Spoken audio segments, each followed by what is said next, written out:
নমস্কার, আমি Siladitya sir. Welcome back to my channel. আজ আমি এসেছি আরেকটি নতুন ভিডিও। ক্লাস 11 সেকেন্ড সেমিস্টারের উপবৃত্ত চ্যাপ্টার ইলিপস। এই উপবৃত্ত চ্যাপ্টারের কয়েকটি অঙ্ক এবং তার সাথে কনসেপ্ট। ওকে, প্রথম অঙ্কটি দেখো, যেটা বোর্ডে টোকা আছে 9x² + 4y² + 18x - 16y = 11। এই উপবৃত্তটার নর্মাল যেগুলো থাকে, অর্থাৎ শীর্ষবিন্দু স্থানাঙ্ক, নাভিলম্বের দৈর্ঘ্য, নাভিদ্বয়ের স্থানাঙ্ক, পরাক্ষের দৈর্ঘ্য নির্ণয় করো।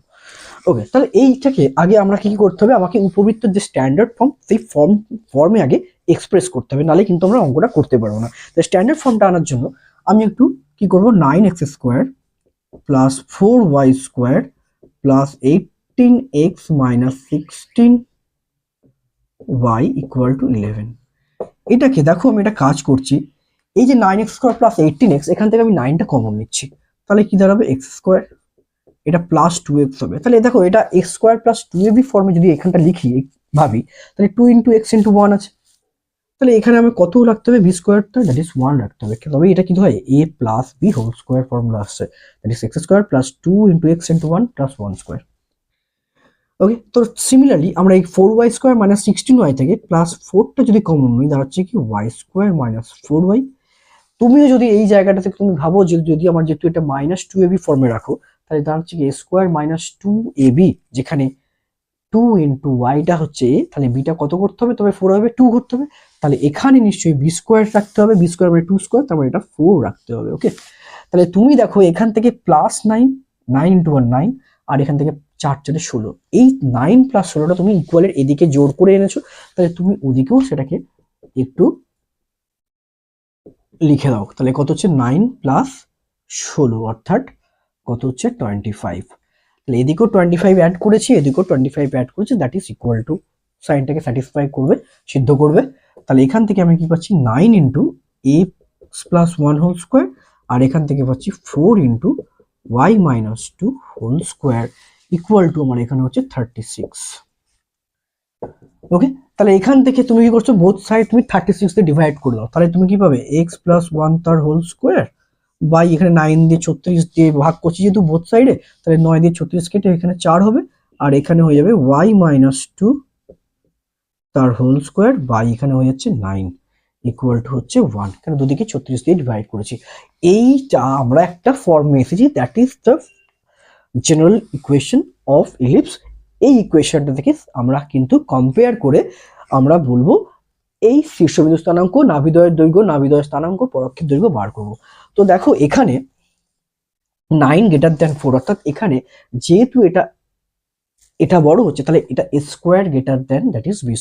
তাহলে এখানে 9 যেহেতু 4 এর থেকে বড়, তাহলে এখান থেকে আমরা দেখে বুঝতে পারছি, অর্থাৎ ইলিপসটা কিন্তু y অক্ষের সমান্তরাল হচ্ছে। অর্থাৎ আমরা এটাকে যদি কম্পেয়ার করি, এর কিন্তু অক্ষটা কিন্তু y অক্ষের সমান্তরাল হচ্ছে, y অক্ষের উপর হচ্ছে না, কেন এখানে x + 1 আর এখানে y - 2 আছে। তাহলে এটা y অক্ষের সমান্তরাল, মানে তাহলে এটা যদি x অক্ষ y অক্ষ ধরি আমরা, তাহলে এখানে আরেকটা অক্ষের সাপেক্ষে তুমি এই জায়গাটা ছোট্ট করে ইলিপস ড্র করো তোমার সুবিধার জন্য। ওকে, তো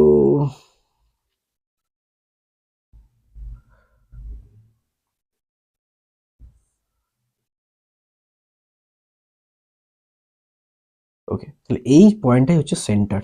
সেই সেন্টারটা কি হচ্ছে, এখান থেকে হয় আলফা, আর এই ডিস্টেন্সটা হয় বিটা। সেদিক থেকে দেখতে গেলে এটা আলফা আর এটা বিটা। তাহলে এখান থেকে আমরা বলতে পারি উপবৃত্তটির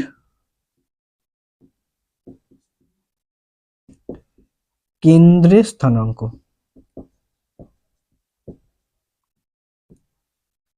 তাহলে কি হবে, এটা x - আলফা হলে এখানটা আমার তাহলে কত হচ্ছে বলো,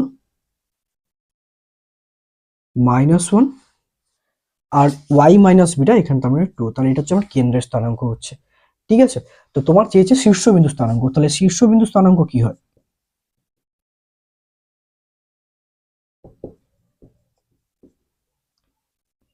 দেখো শীর্ষবিন্দু স্থানাঙ্ক যেহেতু y অক্ষের সমান্তরাল, তো দেখো এই আলফাটা কিন্তু থাকবে, অর্থাৎ শীর্ষবিন্দু স্থানাঙ্ক হয় আলফা আর হয় বিটা ± a।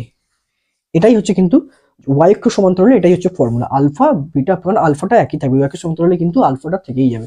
তাহলে এখান থেকে তুমি কি পাচ্ছ, তাহলে তুমি দেখো এখান থেকে হচ্ছে আলফা তো কত -1 থাকবে, আর কি হবে বিটা, বিটা কত পেয়েছো তুমি 2, তাহলে বিটা যদি 2 হয় তাহলে এখানে প্লাস মাইনাস এ, তাহলে এ কোনটা? এ হচ্ছে তোমার এখানে, এটা হচ্ছে এ স্কোয়ার ফর্মে আছে, তার মানে এটা এ স্কোয়ার মানে 9 স্কোয়ার মানে 3 হচ্ছে, তার মানে এটা তোমার হচ্ছে প্লাস মাইনাস 3 হয়ে যাচ্ছে।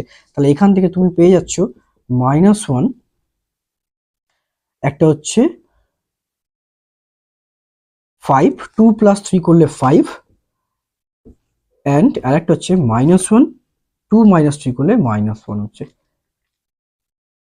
ঠিক আছে, সো এটা হয়ে গেল আমার শীর্ষবিন্দু স্থানাঙ্ক। ঠিক আছে, চলো এবার নাভিলম্বের দৈর্ঘ্য।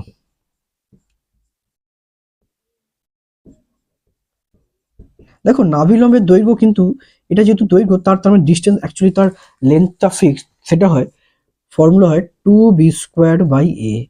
তাহলে এখানে তুমি দেখতেই পাচ্ছ, এক্ষেত্রে তুমি লিখে দিতে পারো এখানে a = হচ্ছে 3, এটা যেহেতু গ্রেটার দ্যান হচ্ছে 9টা 4, তাহলে এটা a হবে, আর এটা হচ্ছে বিটা হচ্ছে কত 2, তাই তো? এটা a স্কোয়ার আর এটা b স্কোয়ার, তাহলে b স্কোয়ার যদি 4 হয় তাহলে b কত হবে? 2 হবে।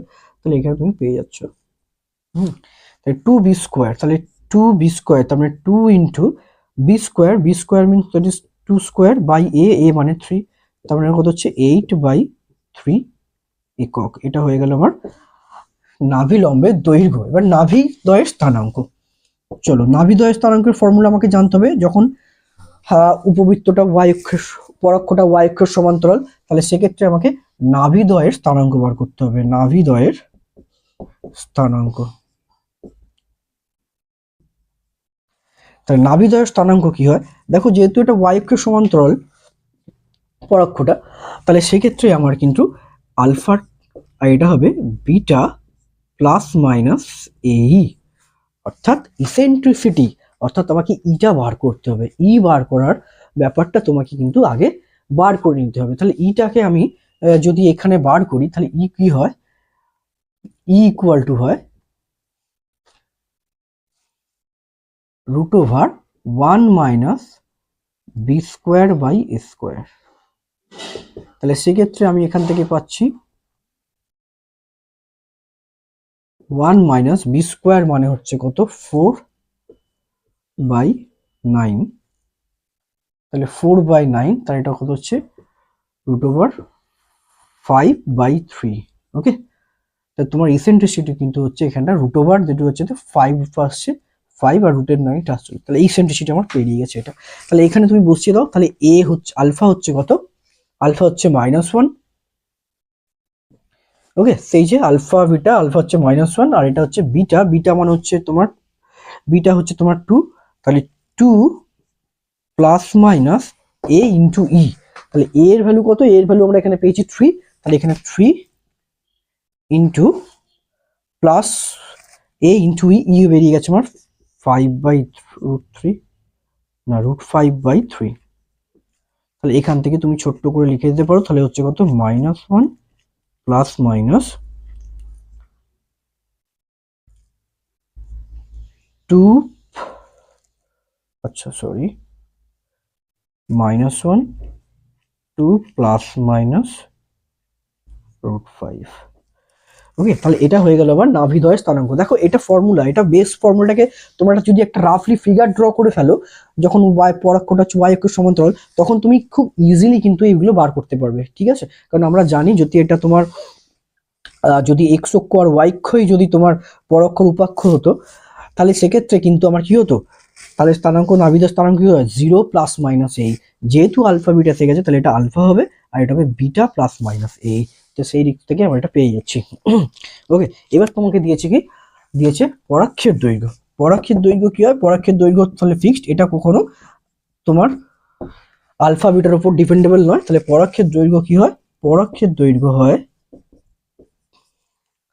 কোনটা হবে তাহলে পরোক্ষ আমার? তাহলে বলো, পরোক্ষ হচ্ছে আমার 2a, অর্থাৎ 2 ইন্টু a, a মানে কত? 3 একক, অর্থাৎ 6 একক। ওকে, তাহলে এইভাবে কিন্তু আমি বার করবো। পরোক্ষ সবসময় লেন্থ কি হয়? 2a, আর উপক্ষের লেন্থ হয় 2b। তাহলে এখানে আমি অলরেডি লিখেছি 2 into a, that is 2 into 3, that is 6 একক। ওকে, তো এইভাবে কিন্তু আমরা প্রথম অঙ্কটা এইভাবে আমরা সলভ করব। ক্লিয়ার? তাহলে তোমরা আগে এই জায়গাটা একটু বার করবে। এটা কিন্তু ইসেন্ট্রিসিটি বার করার ফর্মুলা, এটাও তোমরা একটু দেখে রাখবে। অর্থাৎ কোনো উৎকেন্দ্রটা বার করার ফর্মুলা হচ্ছে কিন্তু আমার উপবৃত্তের ক্ষেত্রে √1 minus B square by A square, এই ফর্মুলা তোমাকে ইসেন্ট্রিসিটিটা লাগছে বার করতে লাগছে উৎকেন্দ্রটা এই ফর্মুলাতে পুট করার জন্য। ক্লিয়ার?